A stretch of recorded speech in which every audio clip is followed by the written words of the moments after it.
Hey guys, I am back with another book review.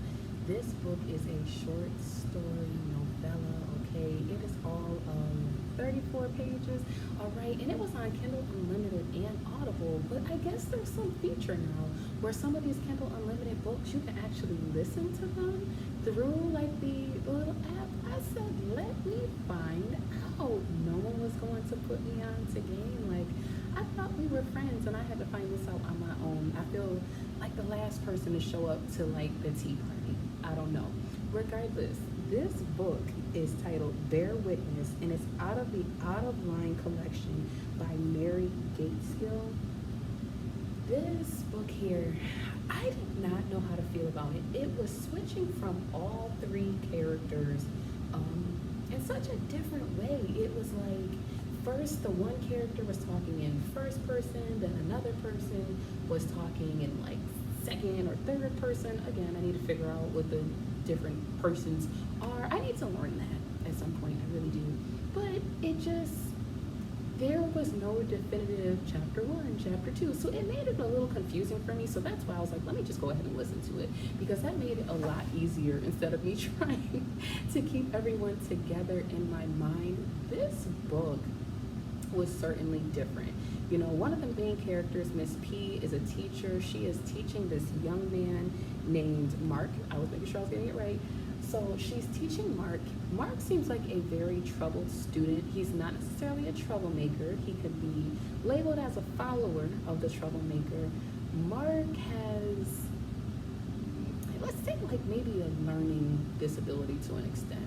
Mark, even when he puts his effort into his work, it just still is not meeting the mark.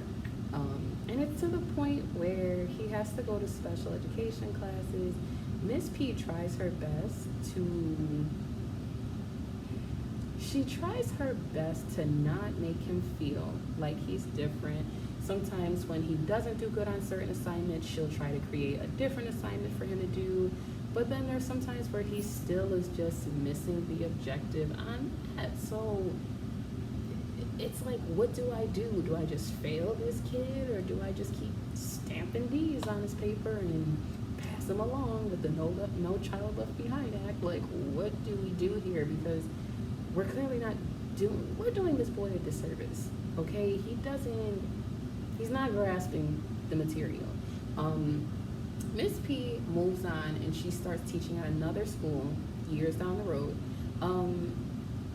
You know, Mark ends up at the same school, ironically. His parents move and he ends up at the same school. Mark is pissed that Miss P does not recognize him. He is very pissed about it. The book flips from in the present time to in the future to reflections on the past. From all three different perspectives. The third perspective comes from a woman, and her name is Mora, correct? Am I correct? Mora M, okay? Mora is a older woman with a lot of spiciness and feistiness and attitude. She is trying to avoid jury duty like it is the plague, okay? She's gone as far as to coloring her eyebrows and hair blue just to not have to show up. She is doing everything to avoid it, and her friend is like, girl, if you don't just go ahead and get this over and done with, you're like 50 years old, okay? Go ahead, knock it out the way, then you won't have to do it for like another 10 years. Like, just stop, just go ahead and do it. When they get there to jury duty, Mark is on trial and he is being accused of intimately assaulting Mrs. P.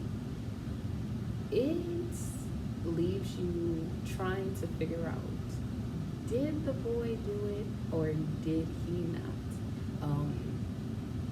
You don't really know how to feel, and it's awkward because the description of her assault is pretty graphic. So if you're not looking for like a, you know, sexual assault type of book or something like that, this book has a big trigger warning on it for me.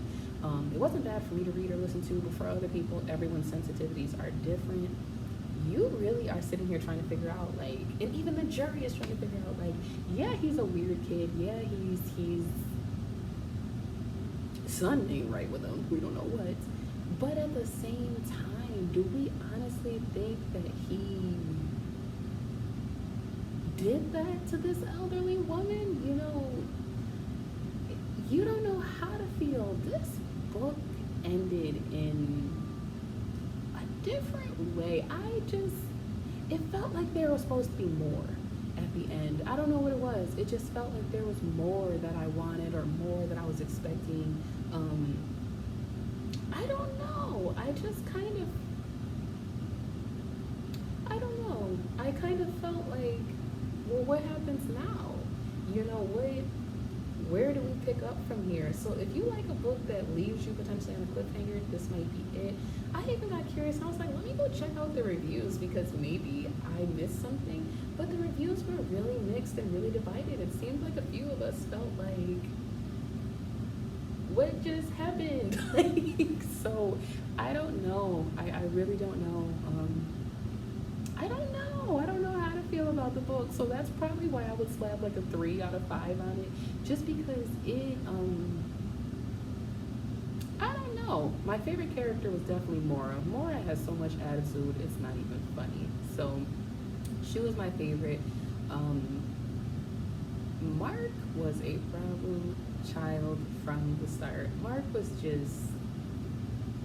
Mark, okay?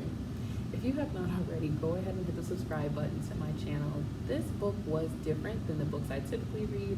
I typically read urban fiction or psychological thrillers, but I figured, why not try a new book by a different author that I've never explored before? So if you read another book by this author, or if you've read this book and you have commentary on it, please comment below so we can have a chat and discussion about it, because I have questions that need to be answered and I don't want to put spoilers out there to ruin it for people because it is only like 36 pages. So thank you so much for coming to my channel, and I hope that you enjoy the rest of your day. I'll see you in the next book review.